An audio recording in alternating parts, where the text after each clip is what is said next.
प्रभु तेरी वाणी जीवन की रोटी, नैनों की ज्योति अंधेरा मिटाती।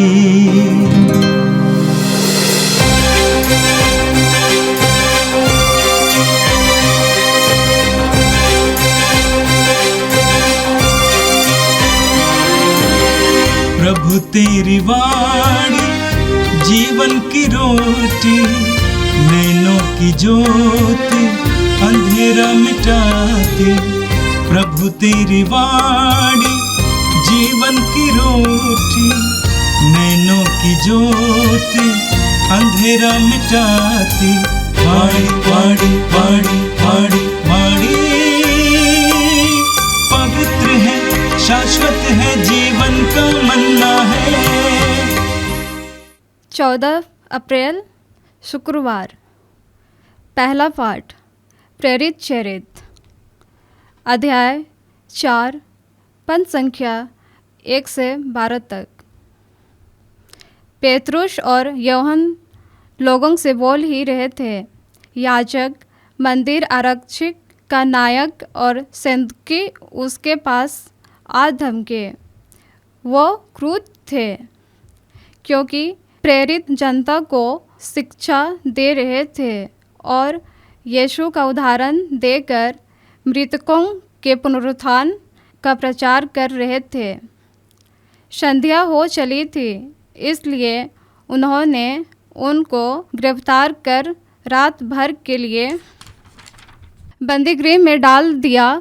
फिर भी जिन्होंने उनका प्रवचन सुना था, उनमें से बहुतों ने विश्वास किया।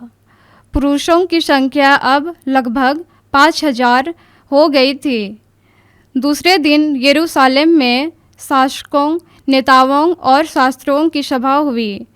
प्रधान याजक अन्नास और कैफास, यूहन्ना सिकंदर और महायाजक के वर्ग के सभी सदस्य वहाँ उपस्थित थे। वे पेतरुस तथा यूहन्ना को बीच में खड़ा कर उनसे पूछने लगे, तुम लोगों ने किस सामर्थ्य से अथवा किसके नाम पर यह काम किया है? पेतरुस ने पवित्र आत्मा से परिपूर्ण होकर उनसे कहा, जनता के सभी शासकों और नेताओं अपने एक लंगड़े मनुष्यों का उपकार किया है और आज हमसे पूछताछ की जा रही है कि यह किस तरह भला चंगा हो गया है। आप लोग और इस्राएल की सारी प्रजा यह जान ले कि यीशु मसीह नाजरी के नाम के सामर्थ्य से ही वह मनुष्य भला चंगा हो कर आप लोगों के सामने खड़ा है। आप लोगों ने उन्हें क्रूस पर चढ़ा दिया, किंतु ईश्वर ने जिन्हें मृतकों में से जीवित किया, वह वही पत्थर है जिससे आप कारीगरों ने निकाल दिया था और जो कोने का पत्थर बन गया है। किसी दूसरे व्यक्ति द्वारा मुक्ति नहीं मिल सकती, क्योंकि समस्त संसार में यीशु नाम के सिवा मनुष्यों को कोई दूसरा नाम नहीं दिया गया है जिसके द्वारा हमें मुक्ति मिल सके। यह प्रभु की वाणी है। संत यूहन्ना के अनुसार पवित्र सुसमाचार, अध्याय 21 वाक्य 1 से 14 तक। बाद में ईसा तिबेरियस के समुद्र के पास अपने शिष्यों को फिर दिखाई दिए। यह इस प्रकार हुआ। सीमोन पेतरुस, थॉमस जो यमल कहलाता था, नाथानाएल जो गलीलिया के काना का निवासी था, ज़ेबदी के पुत्र और ईसा के 2 अन्य शिष्य साथ थे। सीमोन पेतरुस ने उनसे कहा, मैं मछली मारने जा रहा हूं। वे उससे बोले, हम भी तुम्हारे साथ चलते हैं। वे चल पड़े और नाव पर सवार हुए, किंतु उस रात उन्हें कुछ नहीं मिला। सवेरा हो ही रहा था कि ईसा तट पर दिखाई दिए, किंतु शिष्य उन्हें नहीं पहचान सके। ईसा ने उनसे कहा, बच्चों, खाने को कुछ मिला? उन्होंने उत्तर दिया, जी नहीं। इस पर ईसा ने उनसे कहा, नाव की दाहिनी ओर जाल डाल दो और तुम्हें मिलेगा। उन्होंने जाल डाला और इतनी मछलियां फंस गईं कि वे जाल नहीं निकाल सके। तब उस शिष्य ने, जिसे ईसा प्यार करते थे, पेतरुस से कहा, ये तो प्रभु ही हैं। जब पेतरुस ने सुना कि यह प्रभु हैं, तो वो अपना कपड़ा पहनकर, क्योंकि वह नंगा था, समुद्र में कूद पड़ा। दूसरे शिष्य मछलियों से भरा जाल खींचते हुए डोंगी पर आए। वे किनारे से केवल लगभग 200 हाथ दूर थे। उन्होंने तट पर उतरकर वहां कोयले की आग पर रखी हुई मछली देखी और रोटी भी। ईसा ने उनसे कहा, तुमने अभी अभी जो मछलियां पकड़ी हैं, उनमें से कुछ ले आओ। सीमोन पेतरुस गया और जाल किनारे खींच लाया। उसमें 153 बड़ी बड़ी मछलियां थीं और इतनी मछलियां होने पर भी जाल नहीं फटा था। ईसा ने उनसे कहा, आओ जलपान कर लो। शिष्यों में किसी को भी ईसा से यह पूछने का साहस नहीं हुआ कि आप कौन हैं। वे जानते थे कि वह प्रभु हैं। ईसा अब पास आए, उन्होंने रोटी लेकर उन्हें दी और इसी तरह मछली भी। इस प्रकार ईसा मृतकों में से जी उठने के बाद तीसरी बार अपने शिष्यों के सामने प्रकट हुए। यह प्रभु का दिव्य सुसमाचार है। ख्रिस्त प्रभु की जय। मेरे प्रिय भाई और बहनों, आज का पहला पाठ प्रेरित चरित्र के अध्याय 4 से लिया गया था। पेंतकोस्त के त्योहार के बाद प्रभु यीशु के शिष्य पवित्र आत्मा से भरपूर हो गए और वे पवित्र आत्मा के सामर्थ्य से यीशु के नाम पर बड़े बड़े चिन्ह और चमत्कार प्रकट करने लगे। और पहला चमत्कार था उस लंगड़े व्यक्ति को चंगा किया जाना, जो 40 साल से भी ज्यादा उम्र का था और जन्म से लंगड़ा था। वह यरूशलेम मंदिर के फाटक पर बैठकर भीख मांगा करता था। पूरे यरूशलेम के निवासी उसको जानते थे, लोग पहचानते थे। जब पहली बार अपने पैरों के सहारे चलने लगा तो वो उछलने कूदने और चारों ओर घूम घूम कर लोगों को बताने लगा कि यीशु के नाम पर पेतरुस और यूहन्ना ने मुझे चंगा किया। ये खबर धर्मगुरुओं के कान तक पहुंच जाती है तो वे घबरा जाते हैं। सदूकी लोग इसलिए शिष्यों से क्रुद्ध थे क्योंकि शिष्य यीशु के पुनरुत्थान के बारे में लोगों को शिक्षा दे रहे थे और ये भी बताते थे कि आप लोगों का भी पुनरुत्थान होगा, हमारा भी पुनरुत्थान होगा।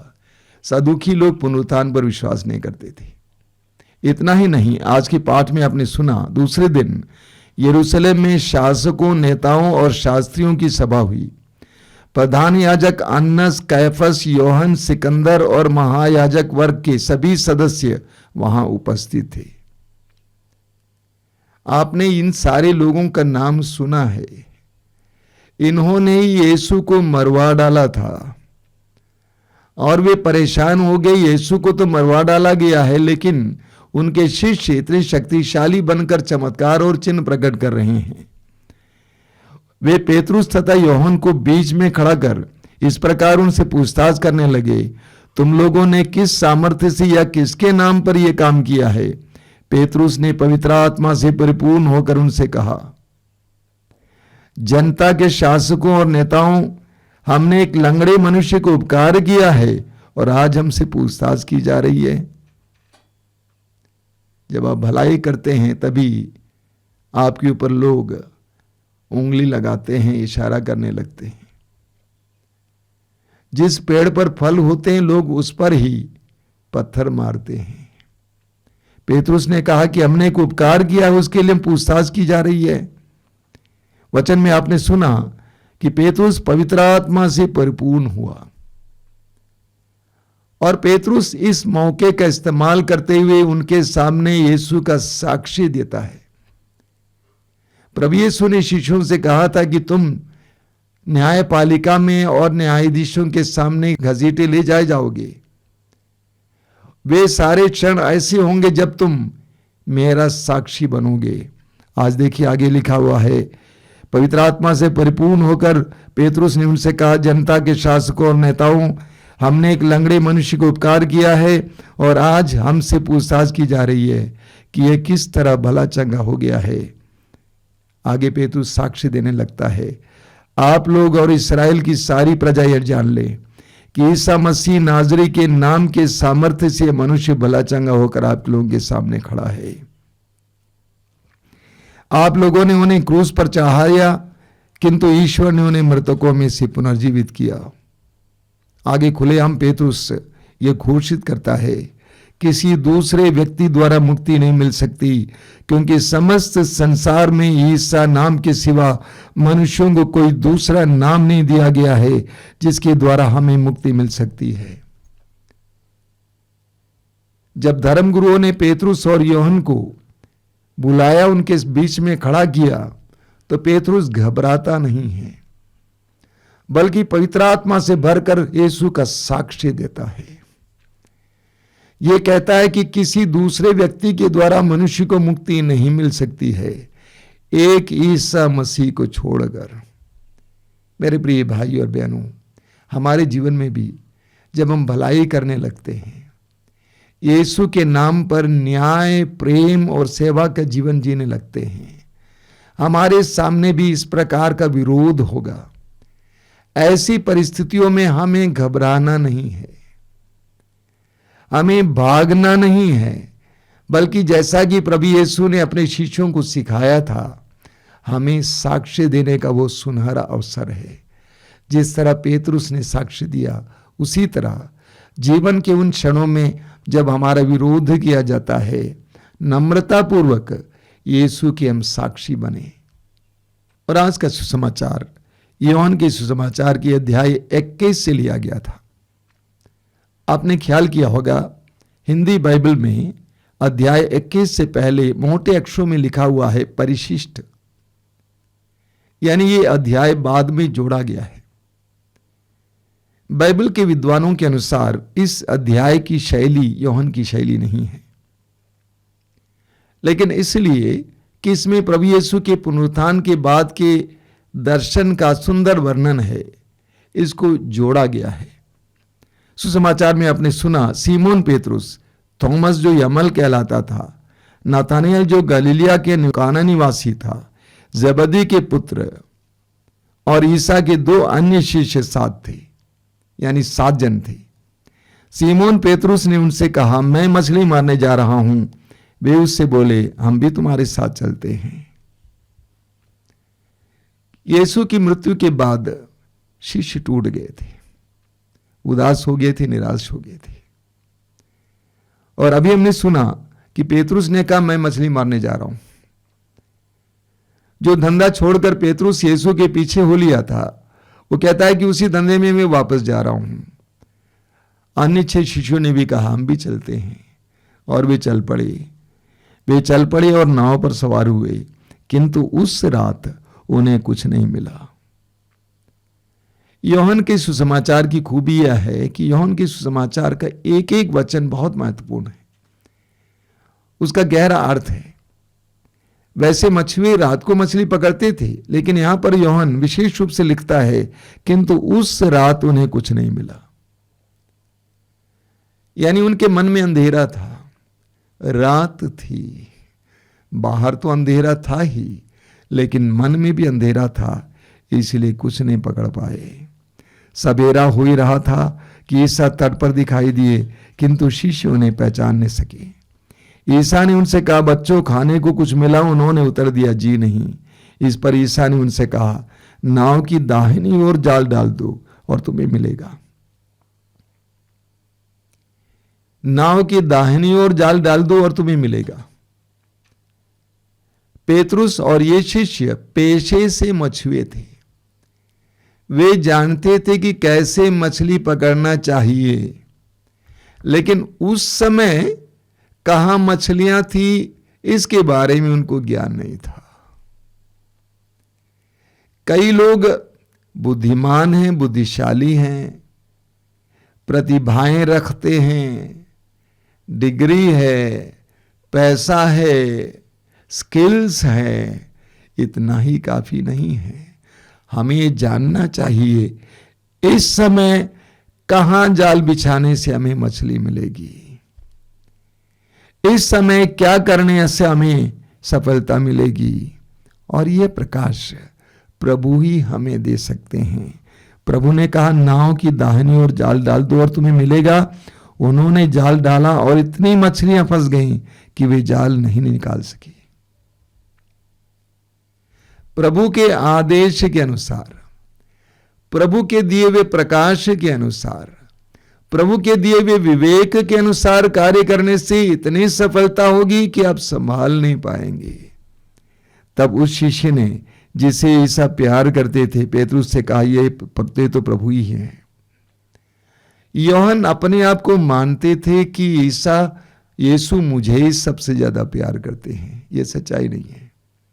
यीशु सबको प्यार करते थे, लेकिन योहन को लगा कि यीशु ने मुझे सबसे ज्यादा प्यार किया है, यीशु मुझे सबसे ज्यादा प्यार करते हैं। योहन ने व्यक्तिगत रूप से यीशु के प्रेम को ग्रहण किया, महसूस किया, और यह प्रेम यीशु को पहचानने में उसकी मदद करता है। प्रभु यीशु ने स्वयं सिखाया है, धन्य है वे जिसका हृदय निर्मल है, वे ईश्वर के दर्शन करेंगे। योहन के हृदय में यीशु के प्रति इतना प्यार था कि योहन ने आसानी से पुनर्जीवित यीशु को सबसे पहले पहचान लिया।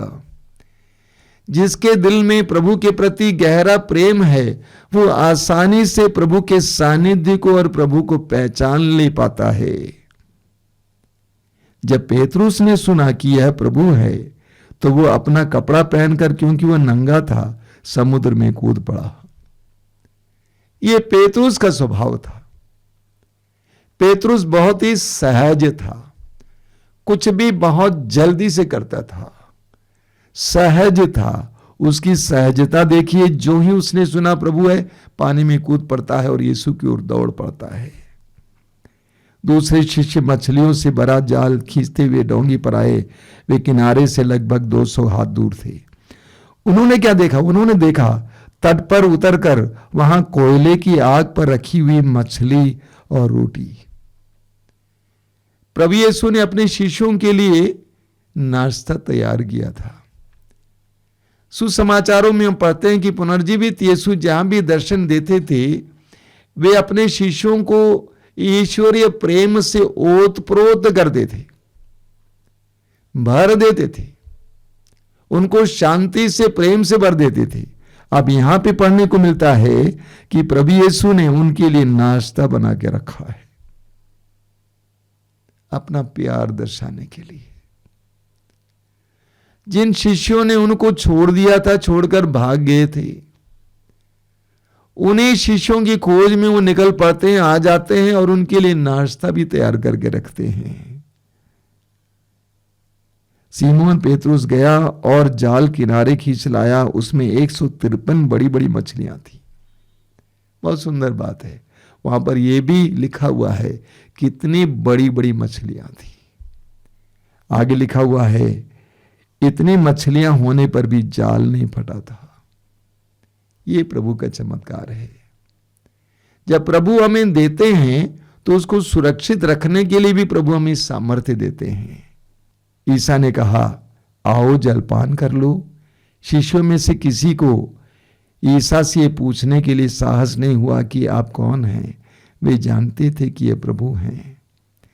ईसा अब पास आए, उन्होंने रोटी लेकर उन्हें दी और इसी तरह मछली भी। कितना गहरा प्यार है अपने उन्हीं शिष्यों के प्रति जिन्होंने उनका तिरस्कार किया था, उनको छोड़ दिया था।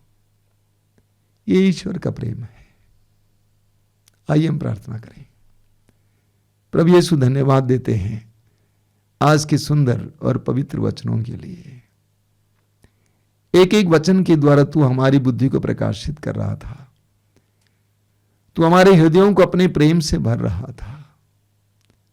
आज भी तू हम में से हर एक से इसी तरह प्यार करता है जिस तरह तूने अपने शिष्यों से प्यार किया। हमें तुझे प्यार करने और तेरे सानिध्य को महसूस करने की कृपा दीजिए। ये प्रभु यीशु इन वचनों को सुनने वाले मेरे भाई बहनों को आशीर्वाद देना। आज के दिन वे जहां कहीं भी जाएं वहां पर तेरी उपस्थिति का उन्हें एहसास हो और वे आशीष और तेरा संरक्षण पाएं। हमारी प्रार्थना को स्वीकार कर, आमीन। प्रभु तेरी वाणी जीवन की रोटी, नैनों की ज्योति अंधेरा मिटाती। वाणी वाणी वाणी वाणी वाणी पवित्र है, शाश्वत है, जीवन का मन्ना।